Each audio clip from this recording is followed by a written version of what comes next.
infects it. For young people, if you have not seen, this is bacterial cell wall, and that is how it injects the DNA that goes and kills the bacteria. And he is the man who did this is the experiment.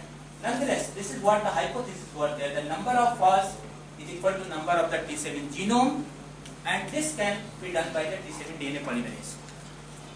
He picked up this particular protein molecule and he did experiment. He purified this. So there are points which I would like to convey. Number one, there was an observation, there was a proper reasoning, and then a hypothesis. He said there is a T7 DNA polymerase which can only do this job. He purified this T7 DNA polymerase. The T7 means FAS. FAS polymerase he purified, and he also purified the E. coli DNA polymerase. When he had both the proteins in pure form and he did the activity assay, he did not find any difference. He found almost T7 DNA polymerase does the same kind of activity what E. coli polymerase does. The story never ends because his hypothesis, his reasoning was very strong. So what he did, he prepared cell-free extract from E. coli and mixed with the pure DNA polymerase, and then now he found that T7 DNA polymerase can perform 100 times better than the E. coli DNA polymerase. They subsequently found out that E. coli has got a cofactor ferredoxin, and this ferredoxin is required for T7 DNA polymerase for giving the better activity. Are you getting, or I am going fast? Getting point now? So what the take home message he found, that this enzyme can work better only when ferredoxin is present. And they demonstrated subsequently that this is T7 DNA polymerase enzyme and this is ferredoxin which interact with the protein and activate it. Are you getting it? He sensitized me now that I have to have that session, so I am going a little fast. So now what he did, the other interdisciplinary contribution has come from here, that he is a biologist. He only knew that ferredoxin interact. Ferredoxin is required for the activity of the T7 DNA polymerase. He did not know what happened. Then they moved to the physics guy and he developed the crystal structure, co-crystallized the T7 DNA polymerase with the ferredoxin and demonstrated that this is the region where ferredoxin comes and interacts. It did not stop here. There was a hustle still. If you want to commercialize this enzyme for any subsequent application, you need to purify the ferredoxin, you need to purify enzyme and create at least 50% chance of success or non-success. They did not stop it. They moved subsequently and used the help of the bioinformatics. And they found that a region on the T7 DNA polymerase to which ferredoxin interacts, he simply removed this particular part of this protein and put the ferredoxin, ligated the ferredoxin with the enzyme. Are you getting my point?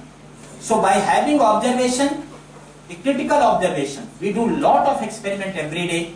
My colleagues, they come and show, I haven't got my results, they don't show to me also, they dump it to dustbin and go away. Next day when I will ask, what did you do? I did experiment, it did not work. That's not the way. Why it did not work? You need to go and what has happened, you need to reason it, then only a good research can move. And then after doing all these things, we produce single recombinant protein and commercialize at Sequenase. I am happy to share with you, on his behalf, till 5 years ago, the entire world was using Sequenase for DNA sequencing. Nobody could do DNA sequencing without Sequenase.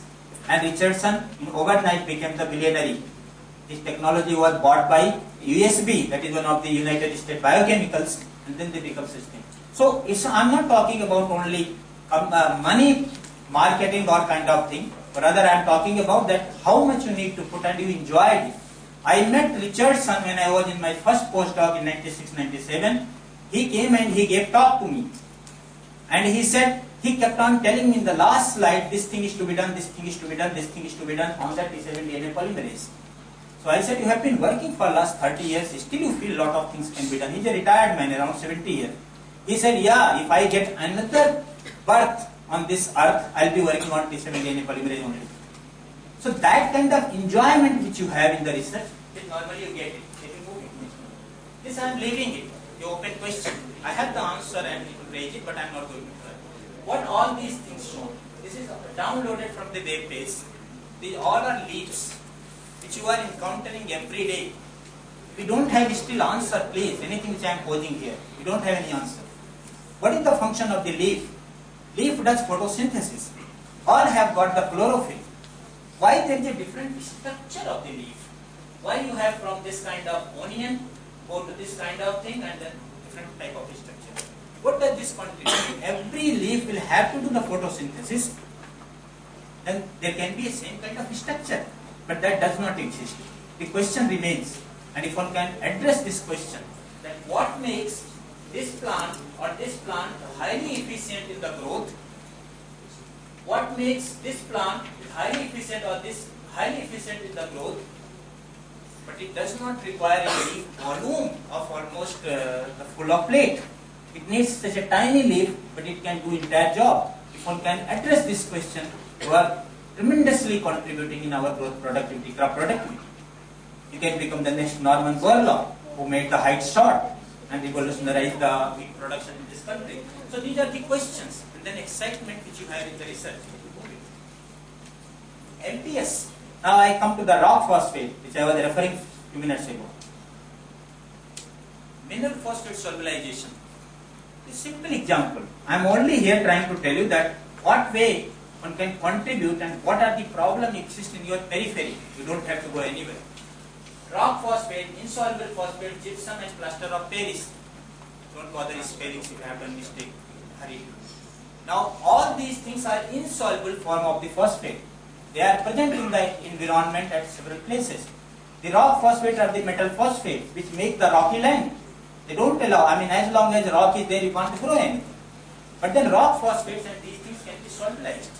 There are bacteria already known in the literature and existing in your periphery. You go and pick up the soil and try to isolate bacteria, you will get a bacterial cell or a strain or 1 or 2 or 10 of them which will be able to solubilize the rock phosphates. If you are succeeding in doing so, you are making the rocks to the fertile, irrigatable land. You are also making a lot of environmental pollutants to certify. So you are making fertile land, biofertilizer, environmental safety and mineral extraction. There are a lot of heavy metals now. DI and uranium, plutonium, everything exists in the phosphate form. So if one can get the microbes which can solubilize such a thing, then you are giving a great contribution to the nation without much spending on it. Move it. Now I have come to the area on which I am working, but there is hardly any time, so I will leave it. You know the radiation effect. You know radiation, there are two types of radiation. One is called broadly ionizing radiation and non-ionizing radiation. What is the meaning of these ionizing and non-ionizing radiation? So you can go and read in the book. I don't have much time. But what are the different effects which we have on the radiation? When you have the ionizing radiation effect, you see damage. Radiation has an effect on the cell, and these are the different type of effect which radiation can make. It can produce the free radical, it can produce the break of the chemical bond, it can damage the biomolecules that regulate the biochemical function like DNA, RNA and protein.